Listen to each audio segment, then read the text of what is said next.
দেখো বাড়িতে মনে হচ্ছে সদস্য অনেক এসে গেছে কিন্তু ডিম কম রয়েছে, তখন কি করবে? এই রেসিপিটা বানিয়ে ফেলো, খেয়ে দেখো টেস্টি, সে খুশিও হবে, তোমার কুলিও যাবে। নমস্কার বন্ধুরা, আমার চ্যানেলে তোমাদের সবাইকে স্বাগত জানাই। আজকে করবো একটা দারুণ ডিমের রেসিপি, সেটা হলো এগ তাওয়া ফ্রাই। পুরো তাওয়ার মধ্যে হবে, মারাত্মক খেতে হবে, দারুণ খেতে হবে। খেতে তো হবে, আর কি বলো তো, এটা বেশি ভালো লাগে, এটা ভাত দিয়ে ভালো লাগে না, রুটি পরোটা। এটা ভাত দিয়ে যাবে না, রুটি বলে লাভ নেই। এটা রুটি অথবা পরোটা, নান, যা দিয়ে খুশি খাও, শুধু খেতে পারো, কিন্তু ভাত দিয়ে না। হ্যাঁ, ডিমের কি বলতো অনেক রেসিপি আছে, তার মধ্যে একটা দারুণ রেসিপি এটা, খুব ইজি। তো চলো শুরু করা যাক। প্রথমে ডিমগুলোকে ভালো করে সেদ্ধ করে নিতে হবে, তার জন্য এখানে জল দিয়ে দিচ্ছি। ডিমগুলোকে সেদ্ধ করতে হবে একদম ভালো করে।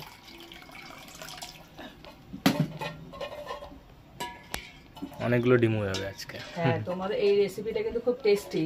হ্যাঁ, আমি আগে থেকে বলে দিচ্ছি, অনেকগুলো ডিম করবে একসাথে। আমি যেমন 6টা করছি, তোমরা 12টা, 14টা, 20টা করো। এক একজনে পোষাবে না কিন্তু, একটা আমি বারবার বলছি, খুব টেস্টি একটা রেসিপি। তো এটা আগে সেদ্ধ হবে, তার মধ্যে একটুখানি লবণ দিয়ে দিই, তাহলে ভালো সেদ্ধ হবে। দেখো ডিমটা সেদ্ধ হয়ে গেছে অবশেষে। জল এখানে দিচ্ছিলাম, এখানে চলে এসছে।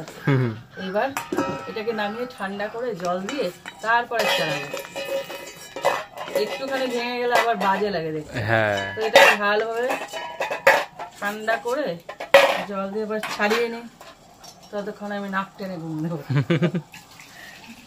আবার ঠান্ডা করো তারপরে ছাড়াও, ঝিমিয়ে ঝিমিয়ে রান্না না ভাল লাগে না, পটাপট করে ফেলেও ভাল লাগে। ততক্ষণে বসে থাকি আর কি করবো। দেখো সমস্ত ডিম ছাড়ানো হয়ে গেছে, আজকে ঠিকঠাকই আছে, গোলগাল আছে। এবার যেহেতু এটা তাওয়া ফ্রাই, তার জন্য এখানে একটা তাওয়া নিয়ে নিয়েছি। আমি নিয়েছি মাটির তাওয়া, তোমরা যদি থাকে ভালো, আর না থাকলে লোহা তাওয়া নিতে পারো। তবে তাওয়াতে না একটা আলাদা সুন্দর একটা কি বলতো, যখন আমি এটা কড়াইতে করলে অন্যরকম হবে ফ্লেভারটা। না, আমি তো তাওয়া ফ্রাই কড়াইতে হবেও না। না, কড়াইতে হবে না, এটা তাওয়াতেই করতে হবে। তো এটা একটু গরম করে নিই। প্রথমে তেল দিয়ে দেবো, তেলটা দিয়ে একটু গরম করি, মাটি তো তাই জন্য একটু তেল দিয়ে গরম করব। এদিকে তেল গরম হচ্ছে, আর এদিকে আমি ডিমগুলোকে দুভাগ করে নিই। যেহেতু এরকম অর্ধেক অর্ধেক করে ভাজবো, তার জন্য প্রত্যেকটাকে মাঝখান থেকে সমানভাবে কেটে নেব, এইভাবে। হ্যাঁ, অনেকগুলো হয়ে যাবে, বেশ অনেকগুলো হয়ে যাবে, এরকম ভাবে করতে হবে। ইনি আছে এনার তালে। তো সব কটাকে আমি এক এক করে কেটে নিই। তেলটা পুরোপুরি গরম হয়ে গেছে, আর ডিমগুলোকে আমি প্রত্যেকটাকে সমানভাবে কেটে নিয়েছি।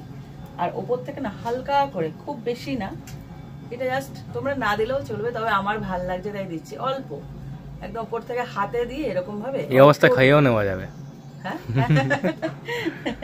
হ্যাঁ, একটু নুন আর একটু হলুদ আর একটু লঙ্কার গুঁড়ো, এটা জাস্ট কি বল দেখতে ভালো লাগবে, আর কিছু না।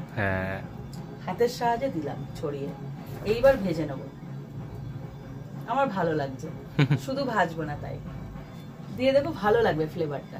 এবার একটা একটা করে ডিমের যে কুসুমটা এদিকে আছে, ওই দিকটা প্রথমে ভেজে নেব। পুরো তেলটাকে পুরো গরম করে নেবে, তারপরে ছাড়বে। একদম সুন্দর করে দু পিঠ ভালো করে ভাজতে হবে। দেখো এক পিঠ উল্টে দিয়েছি, এবার ও পিঠটাও হচ্ছে, প্রায় হয়ে এসছে। তো ডিমগুলোকে এক এক করে তুলে নেবো। জানি না এটা আসল ডিম না নকল ডিম, কোন মুরগি পেরেছে। দেখো কেমন ফেনা হয়েছে, ভাজি ডিম, গন্ধ বেরিয়েছে মাছের, আস্তে আস্তে গন্ধ বেরিয়েছে। তাহলে এবারে মুরগি পুষতে হয়, মুরগি পুষে সেই ডিম খেতে হবে। তাহলে যদি মার্কেটে যা ভেজাল বোঝা যায় না কি, মানে যখনই ডিম ভাগ করে, মানে দুভাগ করে আমি রান্না করি, প্রথম কথা ডিমটা ফেটে যায়, তারপরে কেমন একটা স্মেল বেরিয়েছে। কিছুই করার নেই আমার, তো আর আমরা পুষিনি, যা দিয়েছে তাই খেতে হবে। দেখো ডিম সব তুলে নিয়েছি, একটা ডিম ভেটকে গেছে, ওটা আমার দোষ না, ডিমের দোষ। এবার এখানে আরেকটু তেল দিয়ে দিচ্ছি। এবার এই তেলের মধ্যে দিয়ে দিচ্ছি রসুন থেতো করা। রেসিপিটা না দুর্ধর্ষ খেতে, মারাত্মক খেতে, অবশ্যই করো কিন্তু। আর ভয় নেই, অত ভয় পেতে হবে না। ও ডিম হাফ রান্না করলেও ভয় পায়, কারণ একবার তেল পড়েছে তো, একবার ডিম ফেটে ও ওর সারা পায়ে পুরো ফোসকা পড়ে গেছে, মানে আজও দাগ আছে আমার পায়ে, এই জন্য ভাত দেখে ভয় লাগে। ভয় পায়। এবার দিয়েছি রসুন, রসুন দিয়েছি খেতে করে, এবার দিয়েছি আদা কুচি। আমার মাথা গেছে, দেখতে একই রকম লাগছে নাকি হঠাৎ করে? সব একই রকম দেখতে তো। আর লঙ্কা কুচি, কাঁচা পাকা লঙ্কা, সব কটাকে একসাথে ভেজে নেব। তোমরা না এরকম যখন তাওয়ায় করবে না, তাওয়াটা না এরকম একটু ডিপ টাইপের হয়, মানে মাঝখানটা একটু একটু ডেবে গেলে কি হবে, নিচু। হ্যাঁ, তবে তেলটা কোথায় দাঁড়াবে, এরকম ফ্ল্যাট হলে অসুবিধা হয়ে যাবে। মানে ধরো যদি একদম ফ্ল্যাট হয় তাহলে তো অসুবিধা হয়ে যাবে।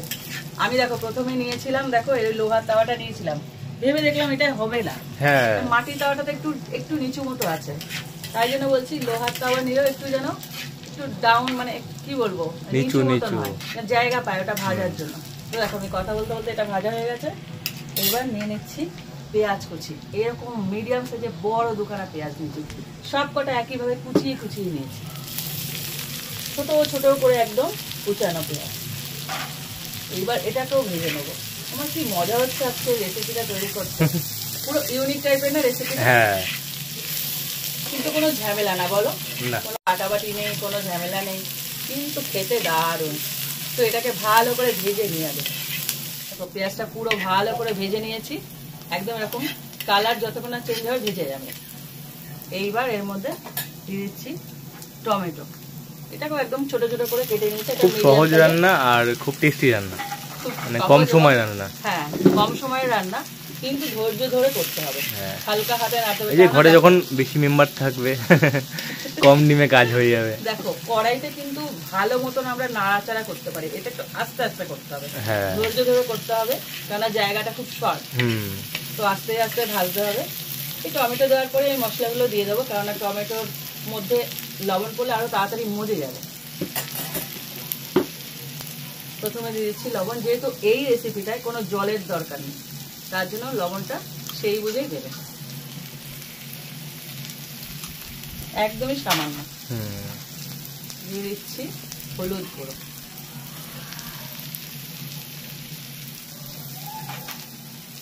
দিয়ে দিলাম জিরের গুঁড়ো, পুরো একদম ফ্লেভারফুল একটা রেসিপি। আর এটা কিন্তু একটু ঝাল ঝাল হবে। লঙ্কা গেছে, কাঁচা লঙ্কা প্রায় 3টে মতন কুচি করে দিয়েছিলাম, আর এখানে এই হাফ চামচের থেকে একটু বেশি লঙ্কা, এটা ঝাল লঙ্কার গুঁড়ো কিন্তু ঝাল ঝালই করছি। আর দিয়ে দিচ্ছি কসুরি মেথি, এটাই তো মেন স্বাদটাকে তৈরি করবে। কি বলতো, জলের দরকার নেই, কিন্তু আমি একটুখানি জলের ছিটাটা দেবো, একটুখানি, তো নাম মাত্র 1 চামচ, এটাকে কষানোর জন্য। এটাকে জল বলে না, আস্তে আস্তে কি বলতো, যাতে এটা মজে যায় তার জন্য। এবার এটাকে ভালো মতো কষিয়ে নেবো। আরো একটা মশলা অ্যাড হবে, যেটাই ফ্লেভারটা পুরো পাল্টে দেবে। আরেকজন কি খুশি আছে বুঝতে পারছো তো, আমার এই ধরনের খাবার খুব ভালো লাগে।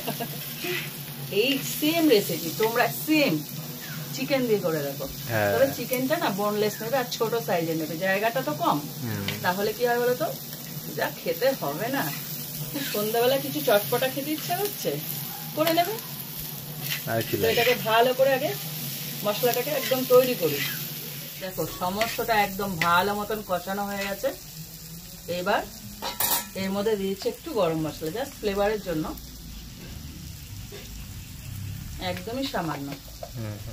আর যেটা বলছিলাম তোমাদেরকে, চিকেন তন্দুরি মশলা, এটা খেতে এত সুন্দর লাগবে, মানে গন্ধটা, এটা দিয়ে তবে করো, অপূর্ব লাগবে। বিশেষ রেসিপিতে আমি এটা ইউজ করি। হ্যাঁ, এই মশলার কামাল যে কি যে খায় সেটা নেই, আমার তো খুব ভালো লাগে। এবার এটাকে ভালো করে মিলিয়ে মিশিয়ে একদম কি সুন্দর গন্ধ বেরিয়েছে।